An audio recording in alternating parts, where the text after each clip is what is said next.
Okay, hopefully if you are reading, you should recognize this illustration. For me, as a historian, this is a very important moment early in the novel, and really well done. Even though I don't think Fizz is the greatest illustrator of all times, Dickens' favorite illustrator, but this story tells a lot. But we won't get into that. So tonight we're going to discuss Thomas Carlyle and the French and his book, The French Revolution, the role of women in the French Revolution, and Charles Dickens's political point of view before we get into character and plot. So, welcome everyone. Glad you're with us tonight. So Thomas Carlyle. Thomas Carlyle is central to Dickens's A Tale of Two Cities. And Thomas Carlyle was extremely important to Victorian England, very influential, and certainly had a great impact on this novel. He was a Scottish essayist, historian, and philosopher. He was a leading writer of the Victorian era, and his work included criticism, biography, history, politics, poetry, and religion. His unique and popular writing style became known as Carlylese, if I said that right. And central to tonight is his work, The French Revolution, a History, published in 1837. Oops, what did I do? I didn't want to do that. Okay. So key components of Carlyle's thinking. I love book illustrations, and with Dickens we have so many different editions, and there are so many wonderful illustrations available, and I try to mix things up. Although this has nothing to do with a Dickens novel, this is actually an illustration from a 1910 edition of Carlyle's The French Revolution. It's a wonderful image of the storming of the Bastille, entitled "The Walls of Jericho." I just put that in there because I like it. Okay, he's the first serious thinker to write of the great man theory, as it's known, in his collected essays on heroes, hero worship, and the heroic in history, published in 1840. The great man theory talked a lot about still today in writing, and certainly of controversy in among historians as to whether or not it's a viable way to approach history, and it's kind of traditional top man down, top person down kind of thinking, and that's certainly important to Carlyle's style. He raised the condition of England question. He was the first to raise it. And this all had to do with the freedom of the emerging mechanical society in England, thinking that it was a delusion. And of course, mechanical society here meaning the Industrial Revolution. He published that in 1839. So he's a skeptic of the Industrial Revolution. He's a Old Testament thinker. Everything is dark and stormy for Carlyle. The historical process in his thinking could prophesy as well as provide vignettes of the lives and characters of individuals, convincing Carlyle that man was bestial and cannibalistic. So he really has pretty dark visions. And here's a few quotes I've pulled of Carlyle that pertain to what we're talking about or reading here. The quote, Midas-eared mammonism, what he meant there was utilitarianism, double-barreled dilettantism, and their 1,000 adjuncts and corollaries are not the law by which God Almighty has appointed his universe to go. This was out of Past and Present, I would rank as his second most important work. It's really lays out his theories and philosophy of what is history. Every man holds confined within him a madman. The rest of these quotes are from the French Revolution book. But indeed, men are all rabid. The world is black ashes. The valleys black and dead. It is an empty world. Woe to them that shall be born then. You get the idea. The world is not a happy place for Mr. Carlyle. He urged Dickens to attack, quote, the vast blockheadism of Victorian society. Carlyle's essential vision pertaining to what we're looking at is that we had become too secular. The Victorian society, had become too secular and too materialistic. So definitely an Old Testament guy. So his book, The French Revolution, A History, and how it pertains and fits into the world of Dickens.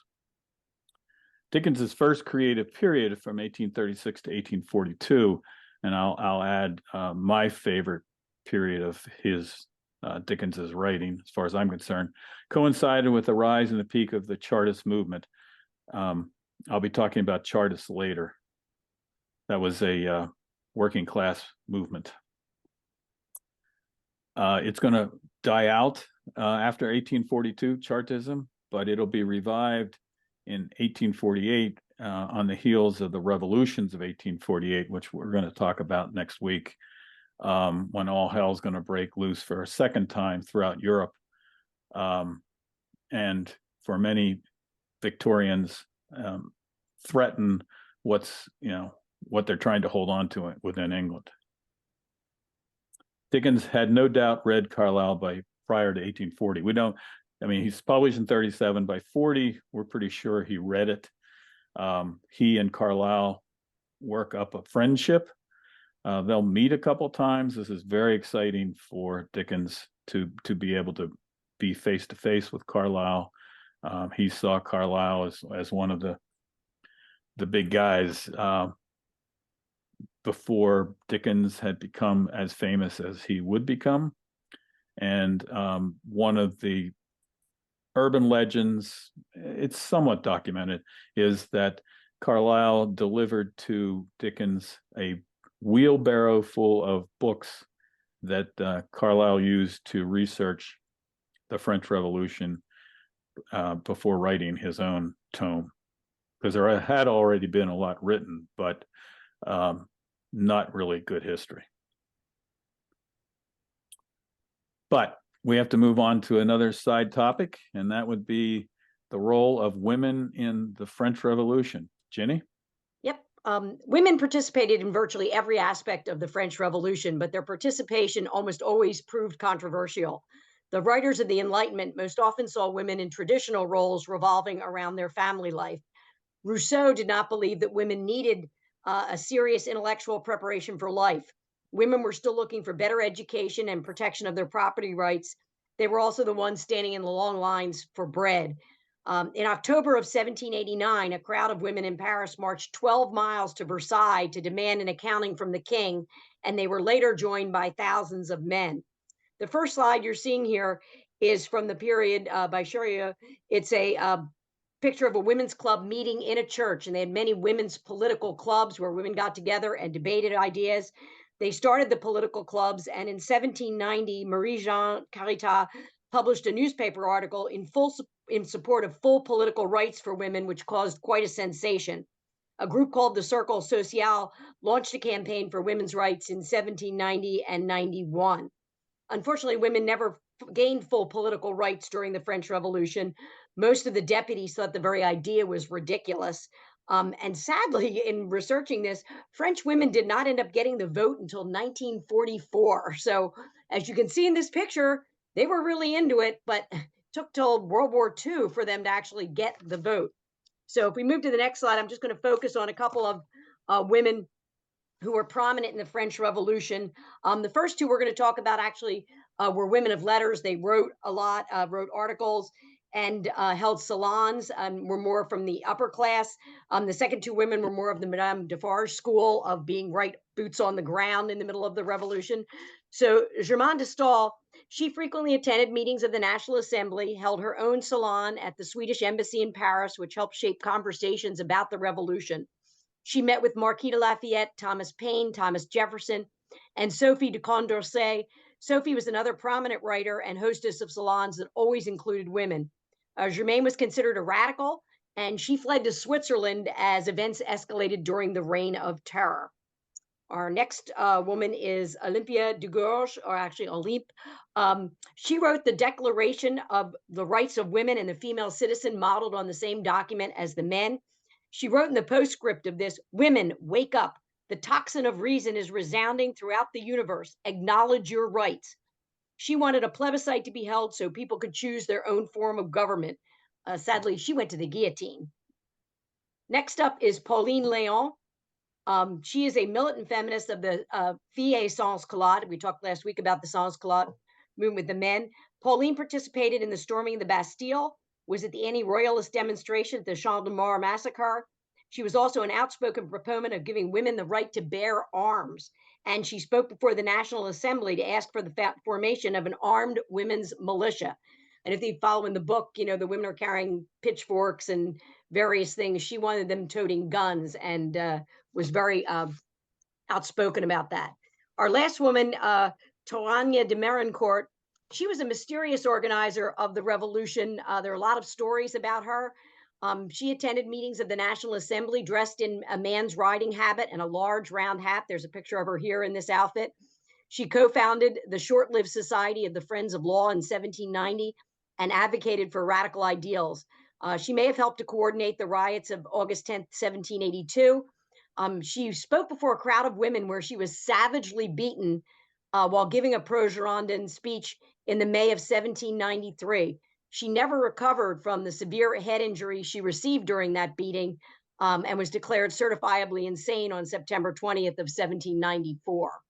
So as you can see, for some of these women, it did not go well. Some fled, some were killed, and some made it through. But the women were very active. And of course, some of you may remember, I didn't put a slide on her, but Charlotte Corday, who killed Marat. You know, women were out there doing some assassinations as well.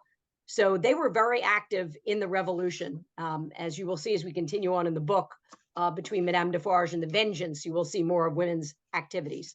Thank you. Thank you, Jenny. So I had mentioned earlier the Chartists. These are working class people led by middle class managers, leaders, and radicals, demanding working class reforms, much akin to what was going on in the United States at this time as well. Early, you know, it's pre-unions, but it's going to lay the groundwork for the union movement in the 1870s and 80s, both in Great Britain as well as in the United States. I just love that it's an early photograph, and captures, you know, the crowd. At least tens of thousands. The report said 100,000, which was grossly exaggerated, but still, this is an impressive gathering. In the middle of the foreground is the speaker's platform. Various speakers were here presenting their ideas on what was known then as Kennington Common. This is north of London. Today it would be part of London, but 1848, that's the key. This is the same time that the revolutions are racking Europe in 1848. And again, people are saying, you know, what's going to happen in Great Britain? Are we going to fall prey to revolutionary fervor and violence too? In 1848, it seems like there's a change over time, which of course there always is in Dickens's thinking. In 1848, he's more sympathetic to the Chartists than he's going to be by 1855, before he starts writing A Tale of Two Cities. He gave this speech to the Administrative Reform Association in 1855, and I just pulled two quotes.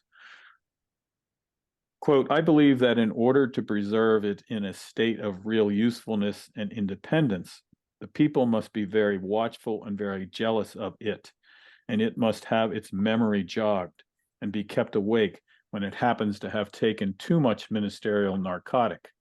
It must be trotted about and must be bustled and pinched in a friendly way, as is the usage in such cases. I am hourly strengthened in my belief that our political aristocracy and our tuft hunting are the death of England." Tuft hunting was slang for the time of fopism, of trying to chase after important people and gain their favor. So Dickens is beginning to wonder if this too much secular government, popular government, is getting in the way of proper change. He's going to deal with the condition of England question that Carlyle first initiated and had been focused on it, and some of the previous novels certainly are important to this whole thing. For me, one of my favorite Dickens novels really illustrates it well before A Tale of Two Cities, and that's Bleak House, a novel I can recommend, by the way. So Carlyle's French Revolution and Dickens's A Tale of Two Cities were both intended as warnings for England. Certain current circumstances in England troubled both men, circumstances being, of course, both the abuse of power from aristocracy, but also the impact of the Industrial Revolution on the economy, as well as social class system and the emerging working class, and what are you going to do with them? And we know that Carlyle, of course, saw it all as bleak. Dickens embraced Carlyle's belief that history was prophetical. But Dickens's faith was grounded in the New Testament. Dickens believed that progress was at hand, progress was always available, and of course, Carlyle had a jaundiced eye on the idea of progress. And he believed that man could change and improve, he being Dickens. Carlyle feared and loathed the mob, but Dickens both feared and sympathized with it. And there is, for me, the central difference between Carlyle and Dickens. Dickens is clearly a creature of the middle class, and certainly the upper middle class.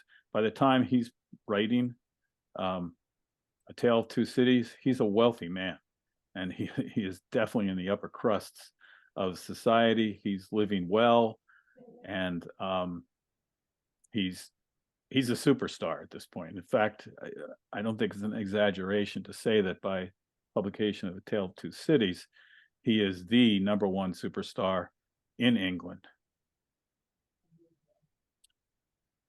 So what do we think about Dickens? Well, G.K. Chesterton in 1911 wrote, "It is not true to say that Dickens was a socialist, but it is not absurd to say so. Dickens saw far enough ahead to know that the time was coming when the people would be imploring the state to save them from more freedom, as from some frightful foreign oppressor. He felt the society changing." And George Bernard Shaw, a year later, wrote, "This is Karl Marx, Carlyle, Ruskin, Morris, Carpenter, rising up against civilization itself as against a disease, and declaring that it is not our disorder, but our order that is horrible, that it is not our criminals, but our magnates that are robbing and murdering us, and that it is not merely tomalones, which is slums, that must be demolished and abolished, pulled down, rooted up, and made forever impossible, so that nothing shall remain of it but history's record of its infamy, but our entire social system." So, there are people worried about the message that Dickens is trying to convey. I mean, Dickens is long gone at this point, but they were still debating these ideas. And it's probably because, and we'll get into this in more detail next week, Dickens really kind of guides his political thinking down the middle, and it is not purely a political writer or thinker like Carlyle, of course.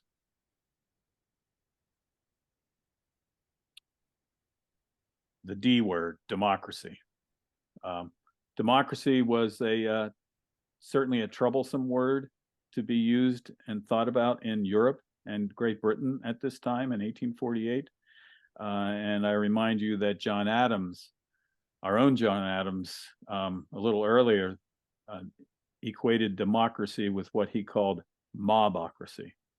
There's a lot of skepticism about giving all the people the right to vote and the power to help guide legislation.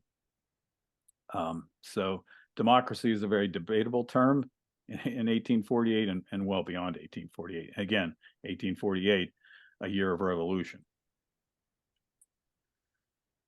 These first two are quotes from Carlyle, and again, you can guess where he's coming from. Not since the invasion of the wild Teutons and wreck of the old Roman Empire has there been so strange a Europe, all turned topsy-turvy. Street barricades and new anarchies, still more scandalous if still less sanguinary, must return and again return. The tramp of its million feet is on all streets and thoroughfares. So, as always, Carlyle is looking backwards and expecting only the worst. But in 1848, Dickens writes to his friend Forster, "Mon ami, I find that I am so much in love with the Republic that I must renounce my language and write solely in the language of the French Republic." He's going to change, but right there, it shows you where he is in contrast to Carlyle.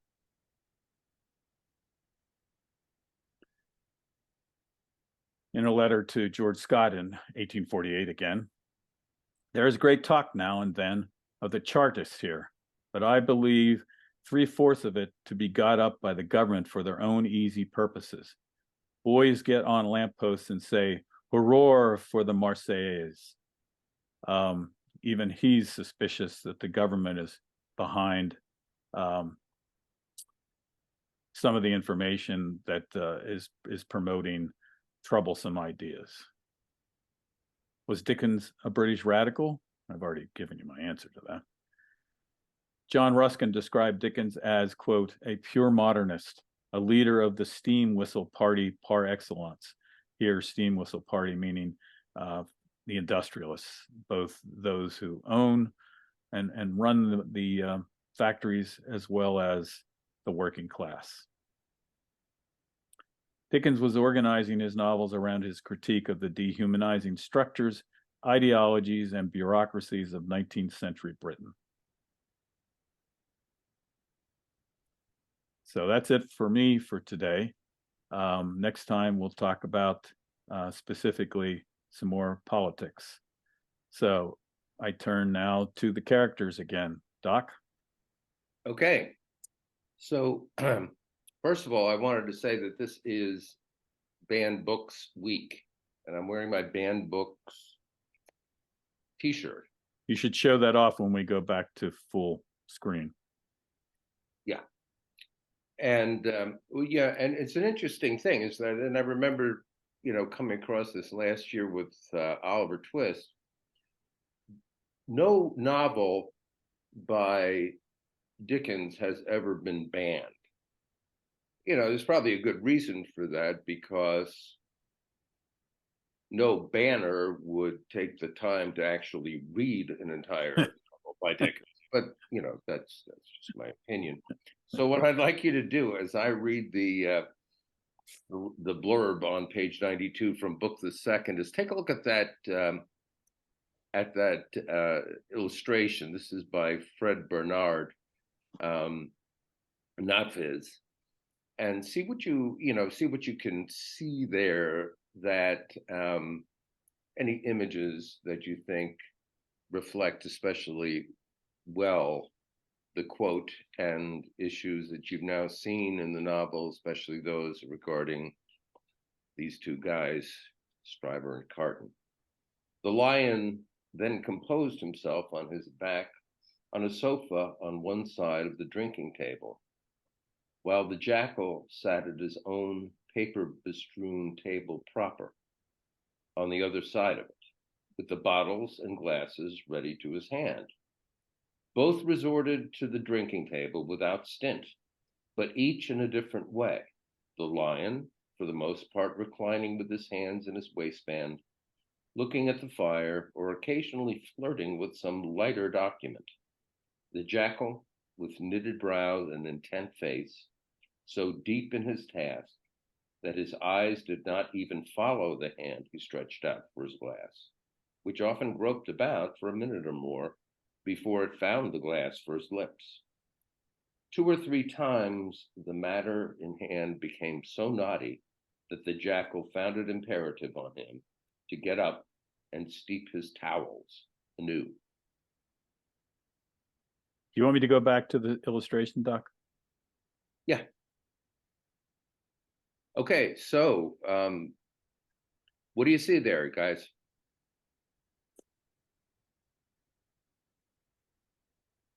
And what do you see in the, that you think is important in the quote?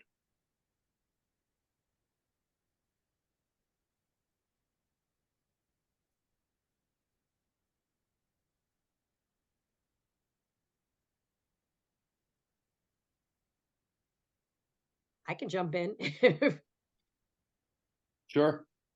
I think we see Stryver lounging, doing nothing, while Sidney Carton is pouring over and doing all the work. And he's sort of like the lion with his wig as his mane and his bluster and his pushing and shoviness. But as you know, lions aren't the ones who do the killing. The female lions do, and they drag the food to them, and then they just eat, and look good with their mane. And you see here how he just lays there and takes all the credit while Carton's doing all the work. But also think these two, I think prior to that, they mentioned something about the fact that they drink enough between them, like to float an entire ship. These guys do a lot of heavy drinking while they're working. Right. And so Stryver is the barrister, right? He's the guy who defends. Whereas, again, as you said, Carton is the solicitor who does the footwork, but doesn't usually appear or speak in court. I mean, that's just the British system. But back to the lion and jackal. So, what do you know about a jackal? Somebody other than Ginny. Come on now. They're opportunistic. Scrappy. Excellent. Keep going. Two-faced. Derek Peace. I'd say the lions would get nothing without the jackal. They're a critical piece to the kill itself. That they take no glory for it, they get no glory for it. Aha. So the Carton's been jackal, serving Stryver since they were in school together. Stryver is a showman, and he's very ambitious, thus his name Stryver. And Carton is the one who serves and has done with all his schoolmates. When he was in school, he doesn't like the spotlight. And his name, Carton, implies to me he's a structure that's empty. Okay, now this is unprecedented, but I'm just giving you a table slap, and in 2 for 2, 2 table slaps in 2 weeks. Anyway, keep going with the jackal idea. So if you take a look at the definition of a jackal, they talk about isolation, loneliness.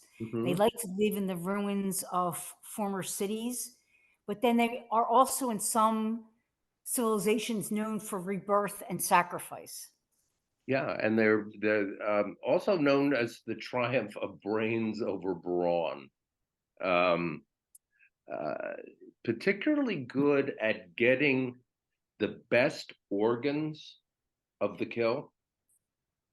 The lions often you know, and again, you know, this is just my geekness showing because I looked stuff up like this. But anyway, the lions often have to, you know, settle for the lungs, while the jackals, always around but never willing to, you know, confront the lion, will often get the better organs. So there is something very kind of, well, I don't know, admirable, but there is something that points to the strength that you know, that Sidney Carton has. Jackals are nocturnal, I think. They are nocturnal. Right? Yes, they're especially active towards dawn. And in the And depiction, he's there, he's in the dark. They're Yeah. working in the dark, they work through the night, or he is essentially working through the night. Stryver doesn't work much in general, but yeah, that's really good. That's really good. There are two things that I noted about the jackal that Dickens might or might not have known about back then, and it concerns mental health, because Dickens writes that he had these mood swings. Now he had high spirits, and then next thing he was low, which could be bipolar. And also he had hyper focus when he worked, that he wouldn't notice other things, but he could turn out a fantastic product, which are both indications of either the autism spectrum or ADHD. Wow. What about the towel? I'm sure he had headaches from his concentration, and not to mention all the wine. Yeah. Yeah. But I mean, to actually have, like, I mean, look at the in the picture, in the illustration, you can see the little on the lower right, you can see where there are new towels apparently in water that he's going to put on his head. So yeah, that's good. I like that. I like the way, because he's obviously a troubled man, right? Yeah. it would help with alertness. I mean, especially if you're fuzzy because you're drinking that much. I'm like, you refresh your towel, you refresh your thoughts. No, I've been told that that's the case. But yeah, excellent. Okay. I'm gonna move on, Doc. Yeah, move on.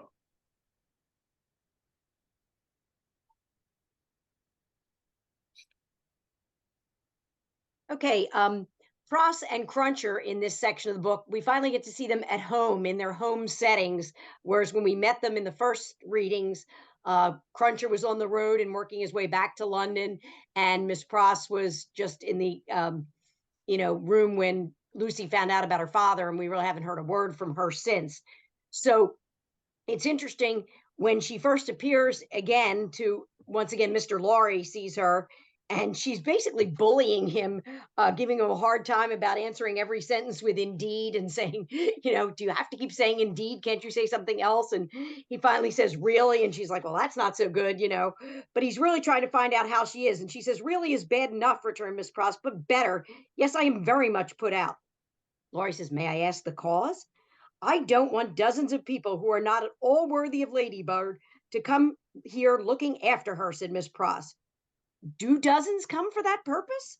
Hundreds, said Miss Pross. It was characteristic of this lady, as of some other people before her time and since, that whenever her original proposition was questioned, she exaggerated it.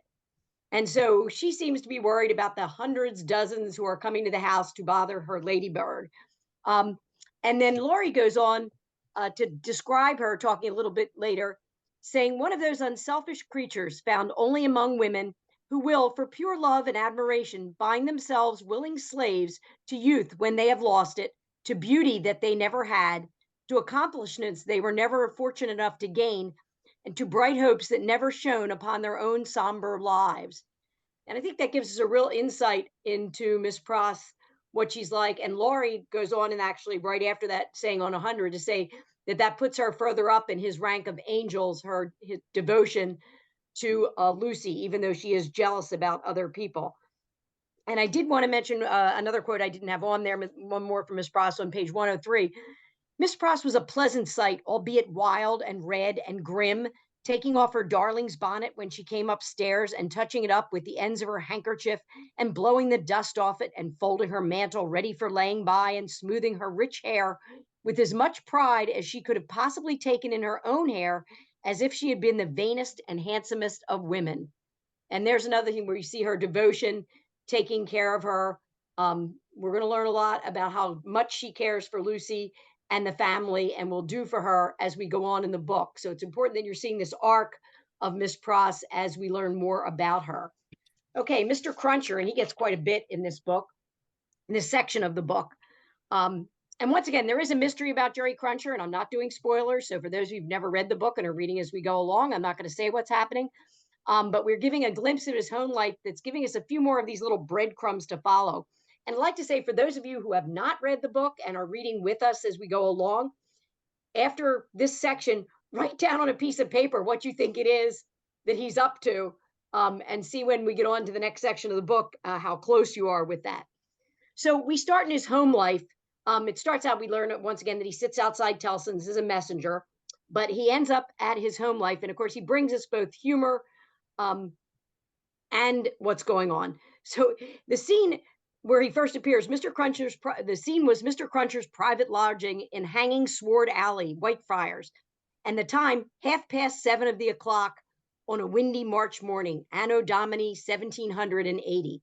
Mr. Cruncher himself always spoke of the year of our Lord as Anna Dominos, apparently under the impression that the Christian era dated from the invention of a popular game by a lady who had bestowed her name upon it. There's some of Dickens' great humor there. Like, he just throws that in, that he's talking about Anna Dominos. But when we get to his house, we find his wife, who he calls the aggrawator, flopping or praying. And he says, "What do you mean by flopping yourself down and praying again me?" And he goes on for a pretty good stretch of several pages, hurling things at her, screaming at her about her praying, that he doesn't need to be prayed for. She shouldn't be praying against him. She's ruining their lives by praying against him. He gets her son to, keep an eye on her to make sure she's not praying while he's getting dressed. There's definitely something going on here with his wife being religious. Even when she tries to give a blessing on the food, he wants none of it. And that's important to find out what's happening. Also, some of the other things they mention, whereas he often came home after banking with clean boots, he often got up the next morning to find the same boots covered with clay. They mention exceedingly red-eyed and grim, as if he had been up all night at a party which had taken anything but a convivial turn. And it ends that section of his home life with Jerry Jr. saying, "Always rusty. His fingers is always rusty." You get a lot to learn about Jerry Cruncher in this particular section. And he also, as the novel advances, will have a lot to do with what happens in the plot. So I just wanted to point out there's a couple things for you to be following as we go along. Okay. Thanks. Okay. Doc? All Jenny, right. questions? I'll ask a few. So if you don't mind, I'd like to talk about the way Dickens criticizes society through satire, and sometimes not so obvious satire. And let's start with the blue flies. So, what do you know about blue flies? You bite? They do bite, yes. What else do you know about them? I'm guessing, do they feast on dead things? Oh, yes, Yeah. you have it. As a matter of fact, Horses. their scientific name is Calliphora vomitoria. Ooh.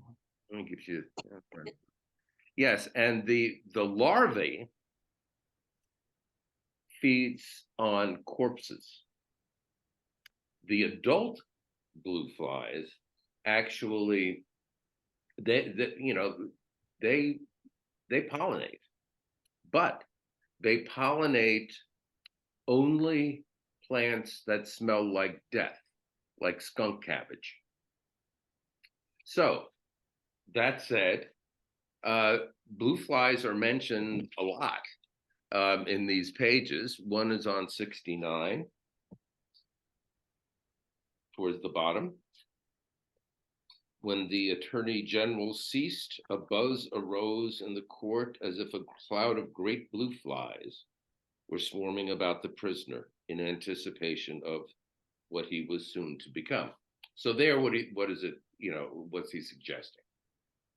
That's kind of an onomatopoeic example there. People buzzing in the background, and you get a bunch of those flies. They're loud and they buzz. And they're buzzing over bad stuff. And why are they swarming? Well, there's usually because there's a DB around, dead body of some sort. Okay. And of course, this is in reference to Charles, right? Yeah. Okay. So let's see if it ever changes. Another reference on 74. Yeah. And at the bottom, the prisoner was as open in his confidence with me, this is Lucy talking, which arose out of my helpless situation, as he was kind and good and useful to my father. I hope, bursting into tears, I may not repay him by doing him harm today. Buzzing from the blue flies. Is there any development here, or is it same old with that image? Because on page 79, the jury turned to consider middle of the page, and the great flies swarmed again. It seemed like it was kind of continuing with the background noise that you would expect from a group of people that they're buzzing. So it's another, to me, it was an onomatopoeic example. And the final one in these pages was on page 82. And this is after Charles has been acquitted. The loud buzz swept into the street as if the baffled blue flies were dispersing in search of other carrion. They lost their chance. He's not going to die. They can't feast on him. And that's, that's very much part of, Dickens's use of imagery to sort of make, obvious social commentary. But what did you guys think, and women, what did you think is of this whole section the most important towards revealing Dickens's purpose and advancing the plot?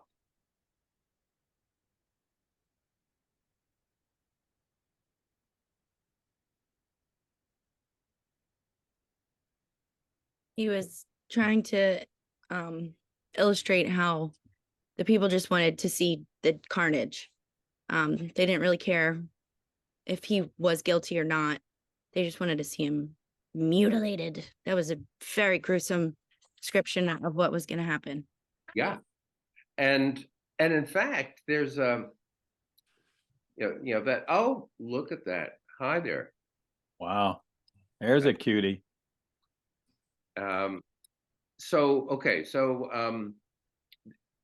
What do you see later in those pages? We assigned a lot of pages. Where else do you see the satire, the social criticism at its height? Well, we haven't talked about the chapters with the Marquis yet. And yes. Okay. And I think it's interesting to juxtapose the bloodthirsty people in the British court who are just dying to see him drawn and quartered with the crowd of French peasants who get to watch a child get trampled by a carriage. I think those two scenes go together as a pair for me. And the crowd in France is so appalled, but so afraid to express their disgust or their distress. There's a lot of sort of reserve there, and a lot of like, yes, Monseigneur, and what can we do for you? And how can we get you onto your chateau so you can have your cold supper?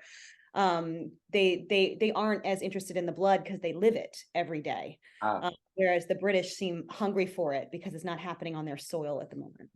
Yeah, and Doc, you're set like on top of that, the satire with the Marquis goes back to your thing, Ginny, last week of the detail of like a movie of if you think of that Batman with Wayne Manor and the Marquis castle, the gargoyles and this and that and the other, all the animals there. It's sort of like a, you know, it's an over dramatic house, right?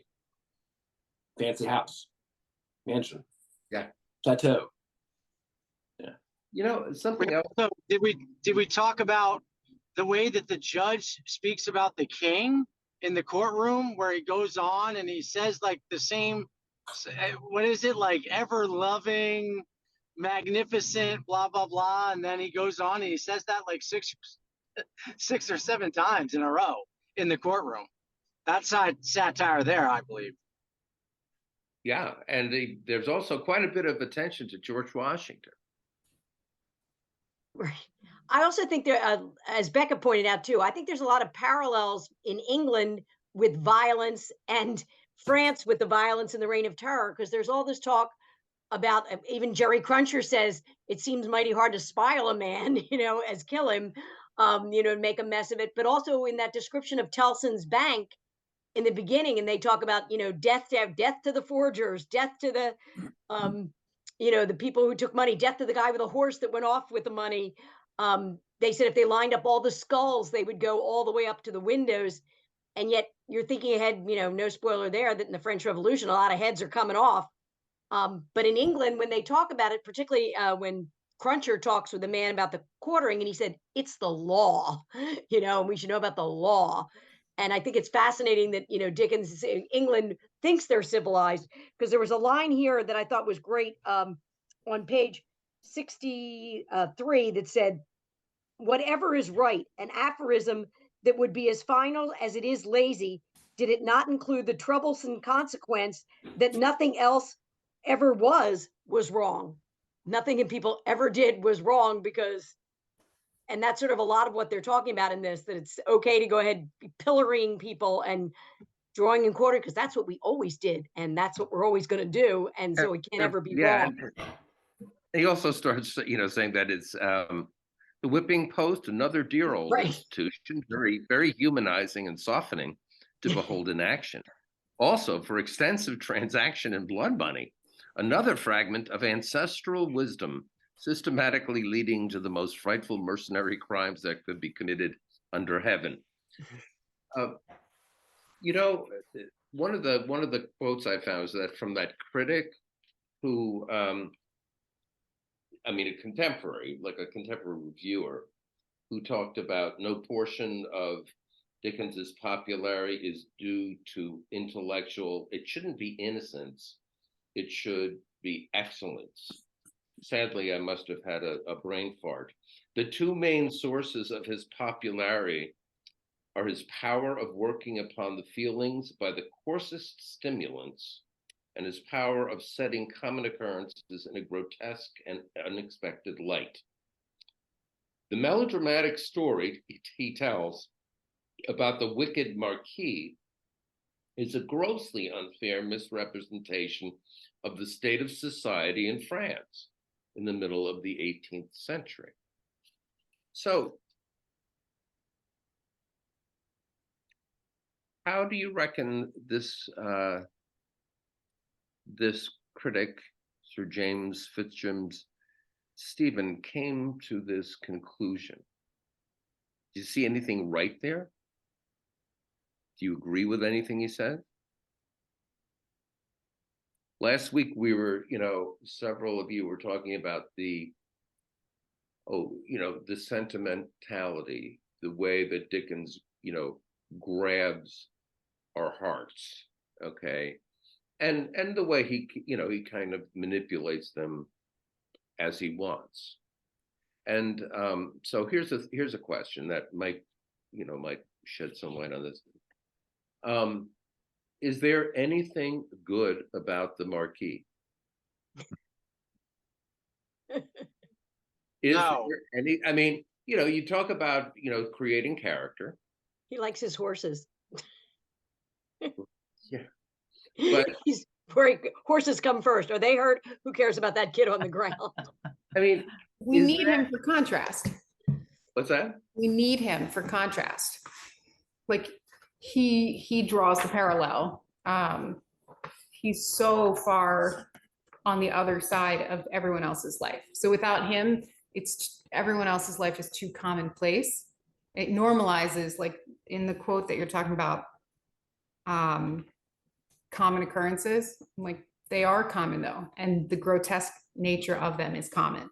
So we need him to offset that, so we can see how grotesque they are. With the Marquis, so fast forward to around page 124, he's a representation of the monarch. And so there's a line that says, the fashion of the last Louis, but one of the line that was never to break. The 14th Louis was conspicuous in their rich furniture, but it was diversified by many objects that were illustrations of old pages in the history of France.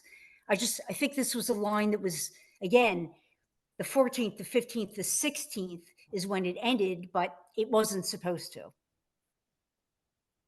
Yeah, that's good. So here's another question that again I was sort of prompted to think about by that quote. So since there's really nothing to say in favor of the Marquis, right? How is Dickens manipulating us at this point? Well, one thing I think he's doing is giving Charles Darnay a character. Because I agree with you. I find this man milquetoast boring, boring, boring, and he needs to be our hero. We have to worry about him. We have to invest in him. We have to care that he's drawn and quartered. And so when he goes to meet with his uncle and he says, my pages are slightly different, but probably around your page 124, he says, there's not a face that I can look at in all this country around us about us which looks at me with any deference in it at all, but with the dark deference of fear and slavery. And the Marquis says that's a compliment to the grandeur of the family. I think, he spends so much time giving us this very rich portrait of this icky aristocrat that by contrast, Darnay looks like a heroic aristocrat simply because he actually has an ounce of human feeling in him. And that helps us sympathize with him as the novel goes on, I would think. And so when he, so essentially this is a kind of a setup of Dickens. Okay, you create the contrast in characters. Okay, Charles Darnay is a good guy, boring as hell, but he's a good guy. I mean, Sidney Carton is a mess, right? But you got to love Sidney. I mean, he's got a good heart. But is Dickens just sort of saying, okay, I'm giving you this really bad Marquis, so therefore, all you poor people who were in France, all the peasants, you deserve to wipe them all out. Is that the way you're seeing it? Because he does wipe them out, and he becomes one of the Gorgon's heads. I don't think so, because I think Dickens is as unflinchingly scornful of the brutish low classes as he is disdainful of the Marquis and the high classes. I mean, the Attorney General is a buffoon. I think there's scorn all around, except for the few milquetoast characters that are, at least at this stage, as my compatriot said, milquetoast and undeveloped. Okay. Other ideas? Well, you have to remember that the church was part of the oppression of the poor people as well. And in between the two chapters on the ending of the trial and the Marquis going back and his ending, you had a little interlude, which I found extremely satirical and funny, about the Monsignor and getting served his chocolate, and then meeting with the people who came to his reception. So that's a very funny illustration of how the church was operating, and certainly not for the benefit of the populace. It also points to, one of the strengths of Dickens's satire, I think, in that, I mean, this is awful stuff that's going on here. And yet he introduces it with something that's rather funny, right? I mean, funny in a sick way. The four servants that are needed to give the man his chocolate, right? But that's, and again, it's this novel lacks the kind of comedy that his others do, but that's still, I mean, in a way, it's great satire, because it's really going after that the Marquis and those like him. Doc, I want to interrupt here, add a historical note. Yes. First of all, a table slap to Holly, because England is very predominantly anti-Catholic at this point. Okay. So it would be comfort reading to the vast majority of the readers to have this lampooning of the church. And of course, it's not just in A Tale of Two Cities where you see this.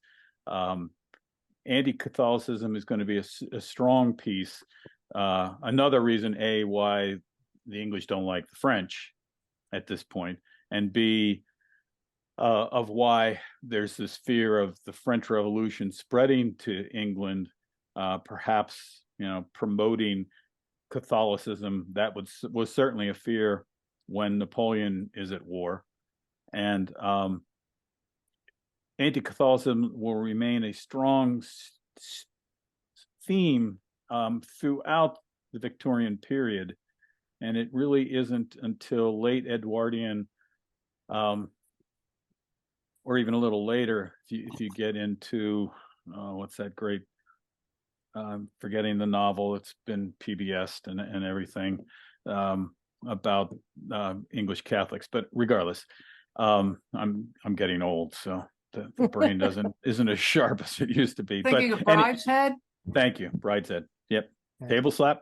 There's like four. There's another one. Yeah. So that's even though it's a little short piece, it's a big piece. Pardon me for interrupting. Please. I also think there's a lot in this chapter, particularly when it starts about Tellson's, about the British being about the status quo, about, the bank is old and dusty and dirty, and you have to grow to be old, like in the dark closet, like the cheese, till you're allowed to come out front and be seen by people. They really seem to portray, Dickens seems to show Britain as not looking to do anything new. And on the other hand, you have the French who are looking to overturn everything and have a different way of living, whereas the British thrive on their traditions and things being exactly as they are now, because that's always been the best way and it always will be. Yep. Now, let me ask, does anyone have a question that you really want to ask? Because we can just shut up at any time. We don't have to be it. Do you have a question that, we haven't even come close to? Well, Richard, I'm not surprised. Does Dickens like any of his characters in A Tale of Two Cities, or does he actually respect them, or are they too simplistic to like? Great question. Yeah, it really is. What do you all think? And you have to take that. Sorry if I can interject here, Richard, with that question. It's very good. I mean, it's two-pronged really, because you can just focus on A Tale of Two Cities and you get one answer. But if you look at the depth of his writing, you get a completely different answer. But I'll shut up because I'm not going to bore you with all of his novels. So thank you so much. So what do the rest of you think about that, about Richard's statement? Is he creating, full enough characters that we care about them? I think he cared about Dr. Manette because he didn't satirize him at all. And he went into his complex character and his mental health problems. And so I felt like he liked him. And the daughter, to some extent, she's very young and idealistic, but that comes with age. But still, she's aware of what's going on around her and in the society as well. Yeah, I agree. He respects Dr. Manette's resilience. I think the problem there also with it, good question, but I think most of us read the book, where I think he does care about the characters because they all have a certain purpose up until the end. So I think the answer is yes. Especially Carton. So, okay. Other ideas. I mean, we've essentially said that, you put what, why is the marquee there? Okay, well, the marquee is like the symbol of everything that's bad. Why else is he there? Well, he's there to provide a way for Charles to show that, he's got at least some substance. Okay. And I guess when I'm, maybe this is what you're getting at, Richard. I mean, is he creating characters as he does in so many books, which I'm sure Kendall, could talk about? Is he creating characters that draw our empathy and understanding and respect, all of those? Like, what is Stryver? He's a Stryver we talked about, but what else about him do we know? If I can interrupt too and just say, Richard, we need to answer this question at the end in our last discussion as well. I think we need to revisit that because, well, you'll see. Yeah. I don't think, if we don't want to do spoilers about what's coming, I think we'll be invested in a lot more of these characters before the book is finished. And I think a lot of this, as I was saying with Cruncher and Pross, it's an arc of, meeting them, seeing what their lives are like, and then how it's all going to turn out in the end. Because Dickens, is obviously known for small characters here and there that you meet in the first, 10 pages of his book, showing up 300 pages later and doing being a critical part of things. So I think he eventually makes you care about everybody. And some of his characters are for comic relief, like they make you smile and laugh amidst things that are terrible. But I do think I feel invested in these characters, but maybe it's now because I've read the book like 7 times in the last 6 months. So I feel like I really do feel invested in them. But that's a good point. Up to this point is what I'd say. Up to this point, without going any further and giving away anything else, up to this point, to me, he's painted a pleasant picture about Mr. Lorry, and I feel like he's also presented Mr. Cruncher as kind of a guy that might not be like the prettiest, most handsome guy, but like somebody that everybody would want to have a Cruncher in their life. To me, even though he seems so rough, I feel like he's made Cruncher and Lorry, maybe it's just because they aren't really so attached to maybe what's going on with the revolution and things. When he talks about them, it's more of a 2-dimensional thing where they're like sort of uninterested in and not really, not so connected to all of that, where they're just normal people living their lives, as opposed to everybody else who seems to be really, really entrenched in all this revolution kind of buildup. So do you think there's a really interesting character so far? I'm kind of really interested in Lucy. She seems to be like for me, she's like the point of, like, she bounces off all the other characters. I compare everyone kind of to her. The only one that I don't really don't have a connection with is the Marquis. She hasn't, I don't think, interacted with him. so she's kind of like a baseline for me. Like when she goes to the trial and she's with all those characters, and she's like, well, I want to say what I have to say, but I don't want to, I just have to say it, but I don't want to get him in trouble because he was so nice. And then with Miss Pross, their relationship, it describes Miss Pross and then her father and Mr. Laurie. And Derek, what you were saying about him, he's always described as the businessman. I'm a businessman, so I think that your description of him was really great, how he's not really part of any of the emotional things, and he doesn't want to be. He says that a lot, and then his description is always as a businessman. Yeah, I love these characters. Which character is the hardest to understand? I'm not sure I have an answer to that, Peter, but I do feel like what Lee was saying about bouncing characters off of each other. Last week we talked a lot about oppositions. And I think it's not just the Marquis and Darnay who are set up as oppositions to help us understand each other.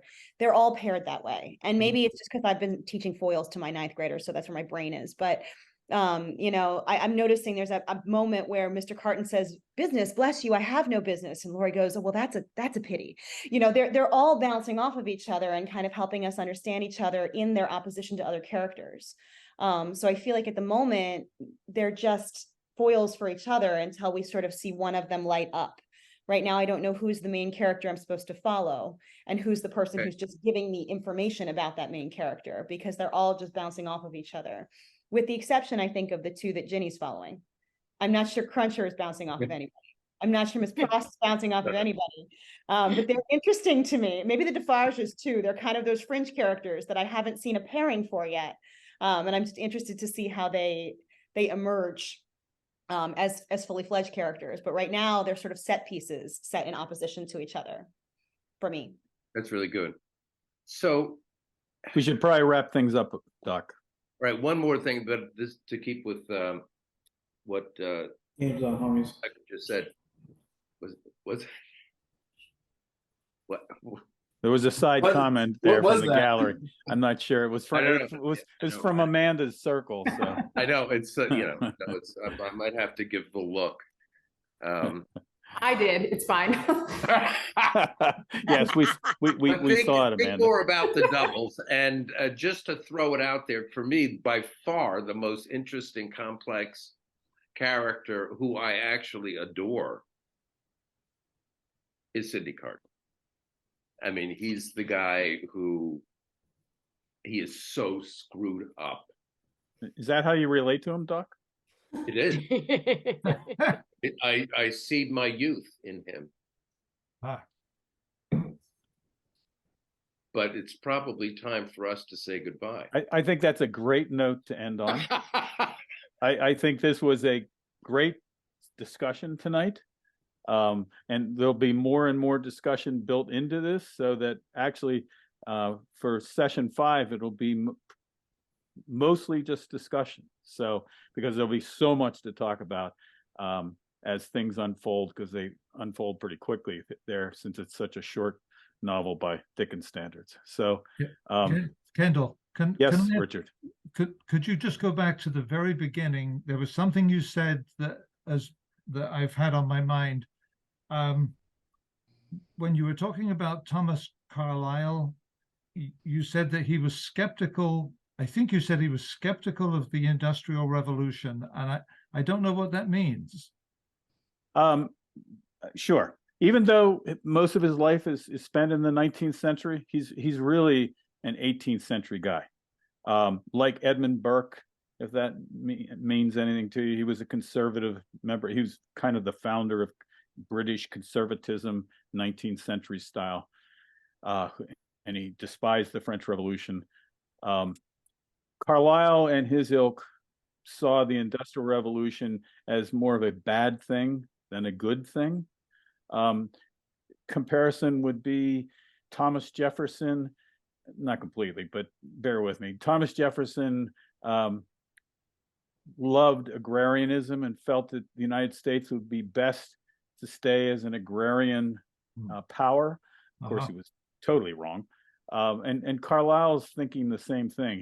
He doesn't see a lot of good coming out of the Industrial Revolution as far Okay. as he's concerned. Uh-huh. He believes in the work of the artisan and the work of the yeoman farmer more than he does the industrial capitalist, which is beginning to emerge. Okay. And you. so that's that. Yeah. I mean, he just doesn't see it as a very good thing, as opposed to Dickens. Yeah. Even though Dickens sees the problems too. Okay. Thanks. Sure. Yep. All right, gang. Hey, Thank you very much. it was fun. I hope- Thanks. I hope we see you next week. Go Phil. Go Go Phillies. Phils. Good night. Phillies. Go Phils, go Birds. All right. Take Take care, care. everybody. You too. Bye-bye. Bye. Bye.